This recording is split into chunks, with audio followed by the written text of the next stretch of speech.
And we are back with another episode of the Cortright Cast, episode 21. We took the last week off because, frankly, life just got a little too crazy, but we are back this week to the regular scheduled programming.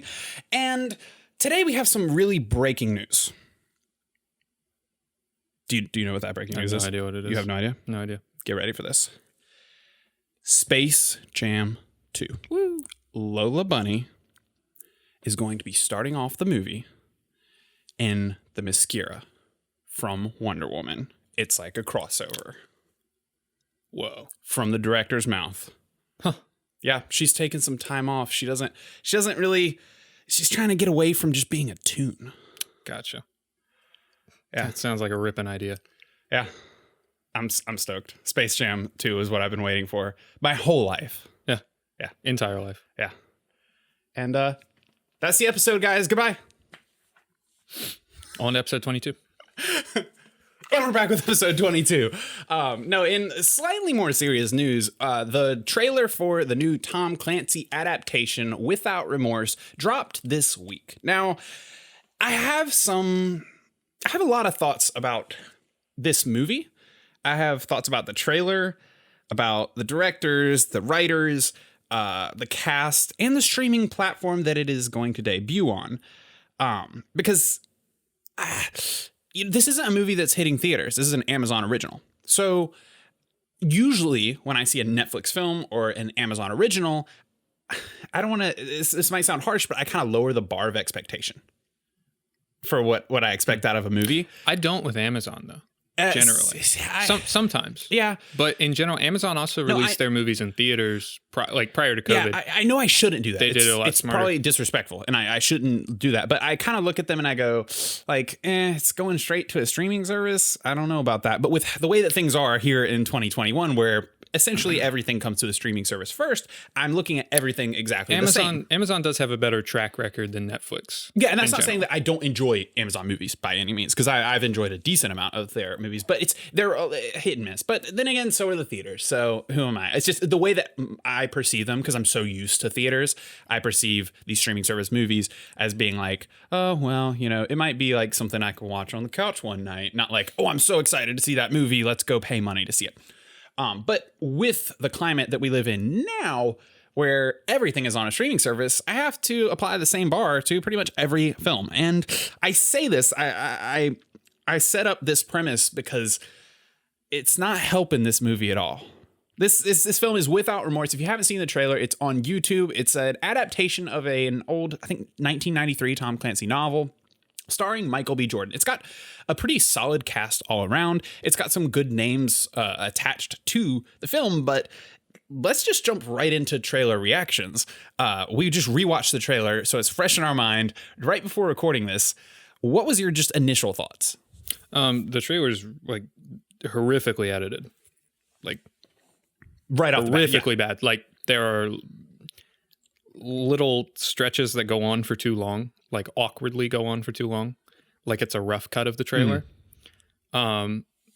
It seems to have like no clue what it needs to show or what it needs to indicate to get people to want to go to get people to want to see it. It's confused and comes off very generic. But also it's the type of trailer where I can't tell if it's the movie's fault or completely the trailer's fault, because from a technical standpoint, it doesn't look bad visually. It's got a great cast. Yeah. It's got a great writer attached to it. So it's like, it does have those things going for it. As a trailer, it is like trailer editing can ruin trailers. Yeah. And it can ruin your perception of a movie. When I heard this movie was coming out, I saw Michael B. Jordan. I don't want to judge the movie too hard on what is very clearly terrible editing. Yeah, you're softer on that than I would, because I was kind of excited just being like, I enjoy Tom Clancy. I like the genre of books that he writes, and I've enjoyed it doesn't look like a Tom Clancy. I've enjoyed some of the Tom Clancy adaptations in the past. Now, keep in mind, we haven't had a lot of great coming from Tom Clancy adaptations in the last few years. So I was kind of excited. I was like, oh, a new Tom Clancy main character. You know, they're switching characters. I forget what this guy's name is, but I believe he's in the same, it's all in the same universe with like Jack Ryan and stuff. But, you know, we had Jack Ryan Shadow Recruit, I believe, wasn't it? That was the Chris Pine one. Yeah. Didn't go so well. I think it's safe to say. I liked it more than most people did. I enjoyed it, but I know that it flew under the radar and it was considered a lot to of be people didn't like not it. a strong movie. Then I believe the very next, I don't think anything else came out in between then it was the John Krasinski Jack Ryan. And the first season of the John Krasinski Jack Ryan was a strong season. It's not super unique. And it got a little criticism for just kind of going down the same, like, oh, you know, they're terrorists, like religious terrorists in Iraq or, you know, over in the Middle East and so forth. And I understand that criticism, but it's a Tom Clancy film about, you know, CIA operatives fighting terrorists. You know, you got what you expected. That being said, the second season, I did not even finish because it fell off in quality pretty significantly to me. Same like visual quality, same acting quality, just the story itself was not very gripping. It was just, it didn't really seem like it knew where to go. Well, also there's been a definite shift in Tom Clancy adaptations. Like if you go back to like the Harrison Ford ones, like Clear and Present Danger and Patriot Games, they're very and Hunt for the Red October, which wasn't Harrison Ford. I think Alec Baldwin's Jack Ryan in that. Yeah. But anyway, they're very different movies from like the Krasinski Jack Ryan or the Chris Pine Jack Ryan, where they definitely went the They definitely tried to make them like the Jason Bourne style film. They moved a little bit more into the action hero stuff. I've never read a Tom Clancy book. I have to like say that, but I don't.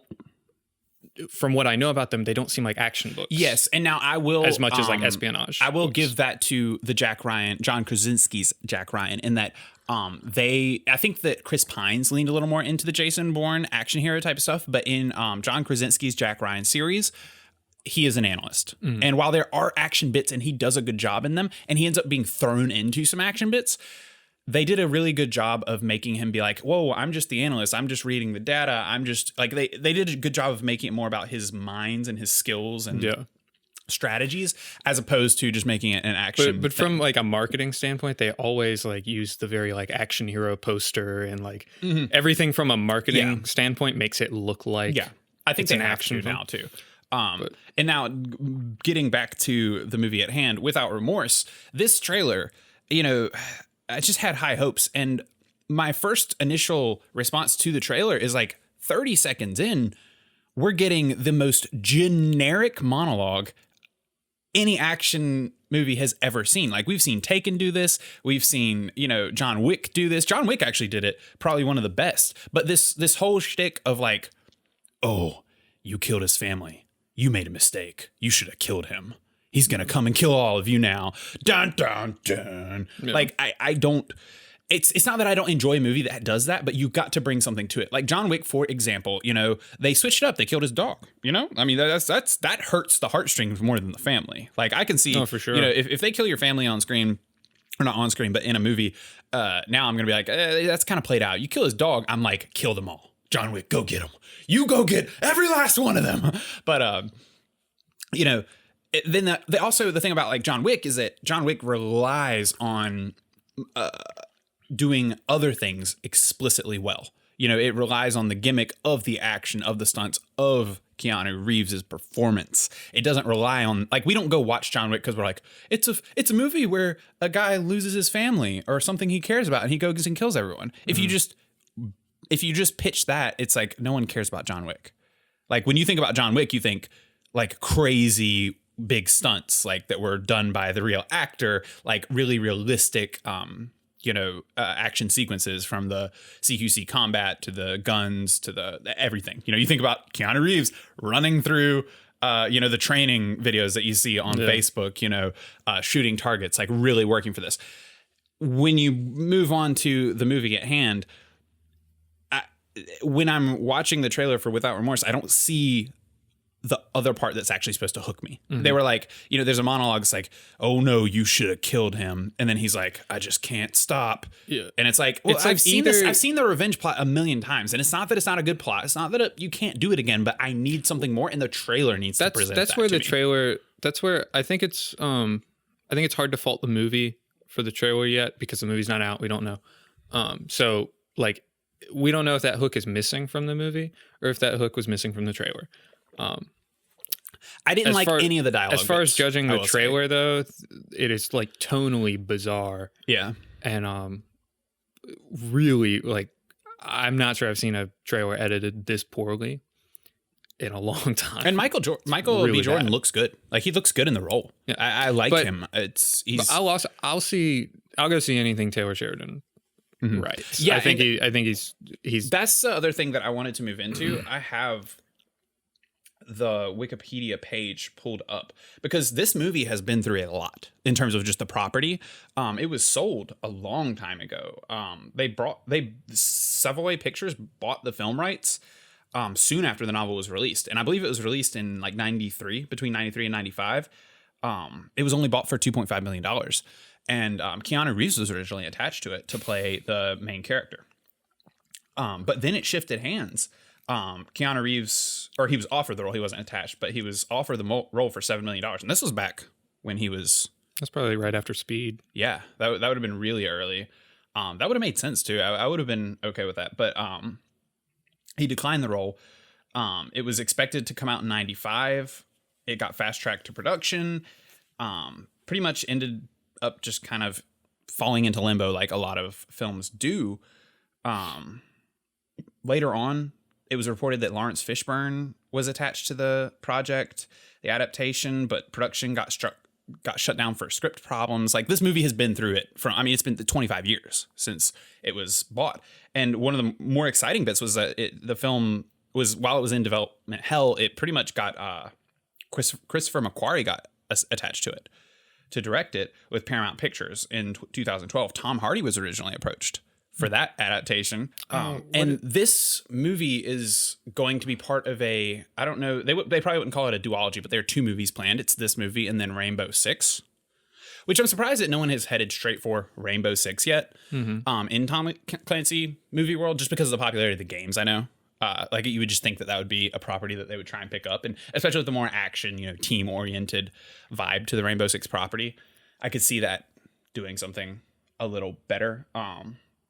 But so Michael B. Jordan gets attached. We finally get to this film. It was in 2018. So it was announced that Akiva Goldsman signed on to the same studio to produce the adaptation. It's directed by Stefano Sollima. He was hired in 2018. So blah, blah, blah. Details. The most important thing to note here is that Taylor Sheridan was brought on to rewrite the screenplay. So I would assume that they were working with a screenplay that wasn't in the place where it needed to be. This movie has changed hands so many times so far that I would imagine that the screenplay has been rewritten and scrapped and adjusted so much that I have to wonder what kind of state it was in when they got their hands on it. And, after watching the trailer, I felt really awkward because knowing that Sheridan was attached, Sheridan is responsible for Sons of Anarchy, Sicario, Hell or High Water, Wind River, Yellowstone, Those Who Wish Me Dead. Like that's a strong backlist. I want to say he was only an actor in Sons of Anarchy. Yeah, maybe so. Because he originally started as, I think the first script that he ever wrote was Sicario. It's pretty sure Sicario alone. Anyway. All you have to tell me, Sicario and Wind River are the two standouts on that. Hell or High Water is on my list for like best movies of the last decade. Mm-hmm. That movie's incredible and it's incredibly well written. Sicario is amazing. Wind River, I think, is a little bit weak. I think he directed that one. I think it's a little. I'd say that's like the weakest of the three to me, but they're still all three really strong. What I know about all the movies that are on that list is that they're all strong and they're well. They have a good direction. They're that a professional that knows what they're doing was working with them. It wasn't like this is an awful movie. You can debate the nuances of the film, but overall, I did not feel like the trailer for this film reflected the quality that I would expect from a screenwriter like that, I guess. Yeah.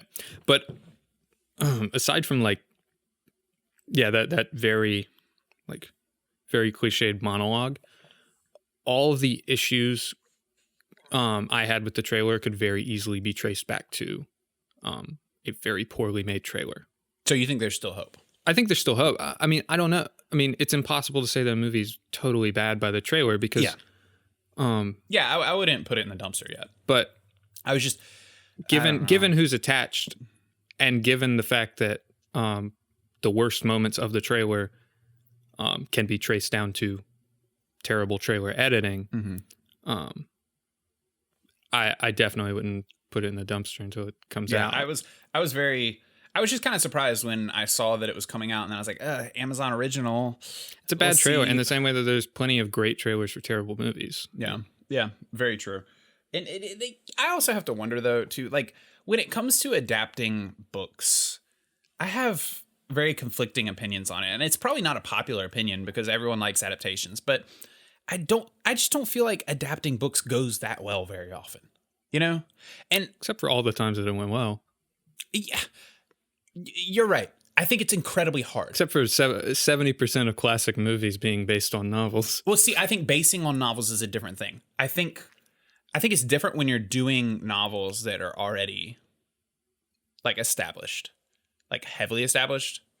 Like a lot of times, a lot of movies in general are just based on novels that are a little lesser known, I guess. I mean, obviously they're big novels that get adaptations too.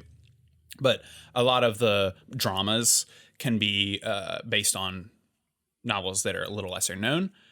And the ones like that come to mind right now, you know, being kind of the blockbuster ones where they take a movie and just throw it in the dumpster, which is what happens a lot, especially in the franchise world, I feel like.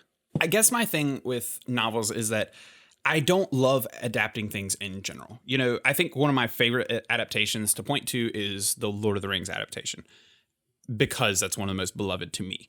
But what made that adaptation work, in my opinion, is that Tolkien wrote books that were not cinematic at all. The books were very much meant to be read in a specific way. They weren't made for the screen. So it allowed a director like Jackson and the screenwriters to take the story and mold it in ways that almost improved on the story. Like, they didn't have to take a lot away. There was very little in the Lord of the Rings adaptation that was taken away in order to make it fit the film world. It was mostly just making things, like all the decisions that they made, all the characters that they uplifted, they changed or, you know, switched around events in any way, all made it flow better. That being said, on the flip side, I feel like a lot of times adaptations are rarely as good as the books.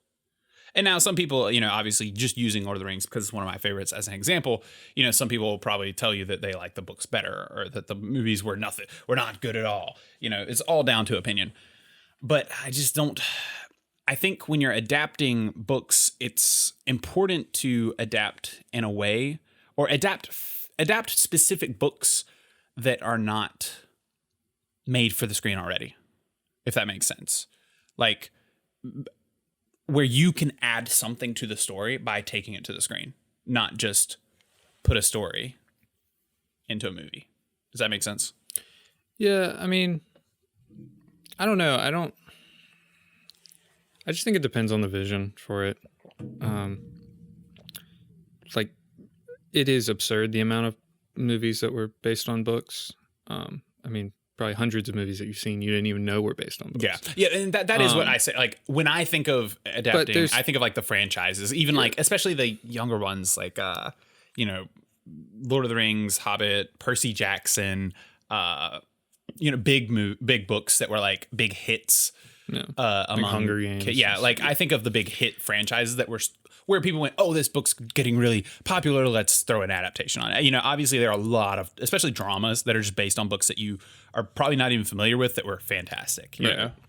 Yeah, I mean, I tend to always like or not always. Get me in trouble for saying that. I tend to generally like movies, like the good movies, more than books. But that's just because I like the visual format of it.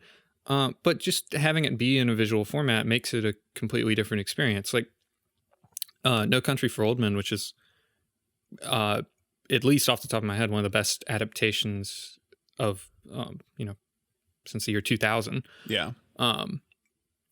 Is a, you know, almost word for word adaptation of Cormac McCarthy's book. And the book's great. And the movie's great as well. And there's maybe a few scenes that were cut from the book, but aside from that, it is word for word the book. There's also down to the dialogue, not almost one word of dialogue was not changed from the book.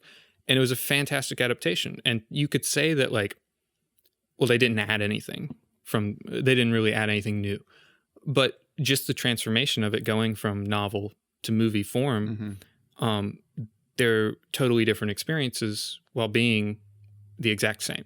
Yeah. And that's a specific case too, where you have directors attached to No Country for Old Men that were so strong, and they did such a great job of creating a tone and a suspense to that movie and it was carried hard by acting performances that were fantastic. Yeah. So it was just in the transition between novel to movie, since there's such different formats, even though they covered the exact same story beats, the exact same moments, the exact same dialogue, there was something added to it just by the medium. So I don't feel like you need to like alter books that much or not adapt books or anything like that. I feel like it's just having a specific vision or having a specific idea or just being very good at conveying what the scenes need to convey will carry adaptations. Well, also the most important part is also the viewer's experience with the property to begin with that will really skew an opinion. Because, Cormac McCarthy is an iconic author, but not in, I would say, the mainstream of, your average 20-year-old. Kids these days, and I would even say, probably people don't read enough these days to begin with. So, it's not like Cormac McCarthy he didn't write Harry Potter, Right. So it's easier to adapt films that are lesser known or known to more like a smaller niche. Same thing goes for superhero films. You see a superhero film come out and everyone's just like, this is like the comic and this isn't, and this is the Easter egg, and this it's all about what was actually in it. Whereas No Country for Old Men is the type of film where you go see it and then you go, oh, that was made about a book. Oh, by that author that was, gets a lot of respect in the writing community. And, I might want to check out some of his books. You don't really think like, well, how true was this film to the book? But for some reason in more blockbuster like franchises, especially the ones that are franchises that are going to do multiple movies, I think that's when you get more into the scrutiny of the adaptation. Whereas I think when you're adapting a not unknown book, but a book that is, not going to cause a stir for being adapted, it's not going to bring in fill seats up just because of the author that wrote the book that it's adapted from. I think that's where you have more room to play because people won't notice as well. And then also just if you've read the book, if you had read No Country for Old Men before seeing it, I could see a lot of people being like, well, there was nothing new there. I wouldn't do that because the film is so well made. But if it wasn't directed by such fantastic artists, if it was just a so-so movie, you'd be like, well, they didn't do anything. I've watched adaptations where I was like, they didn't do anything. It was just like there. It's just a book. I think it's a case by case basis. The more I think about it, I'm just like, this is not something you can put a science to. Yeah, I don't have anything against I think that's what I mean. Like, I don't have anything against adaptations because it really just comes down to who's working on it, why they're working on it, and what they're dealing with. Yeah. That's why first, like for this one, the trailer looks terrible, and by that I mean like the trailer looks terrible. That being said, I do still have trust in Taylor Sheridan, and I've been fooled by bad trailers and I've been fooled by good trailers. So, I generally choose to see a movie or not see a movie based off of who's involved, not necessarily the trailer or what it looks like. Yeah. Yeah, I would agree. So, I mean, there's still hope, is what you're saying. There's hope. The trailer was underwhelming, and I personally am saddened by that because trailers do get me more excited for films than not. I mean, obviously. But when I see a trailer that's cut badly, even if it's clearly the trailer itself, it makes me question where the film's going. It made the film seem like it was kind of cheap. Not necessarily in budget, but in just the vision of the film was very low. It's very much like safe. It felt very safe too. Like they were just trying to hit the same 5 beats that every other film in that. genre. This is just a theory about it, but a lot of times when movies seem to have a setup for a certain genre, but they maybe like don't follow along the guidelines of the genre, the trailers have a really hard time marketing it, and they cut them together in a weird way. This movie almost had that feeling where it was like, it looks like a very classic revenge movie.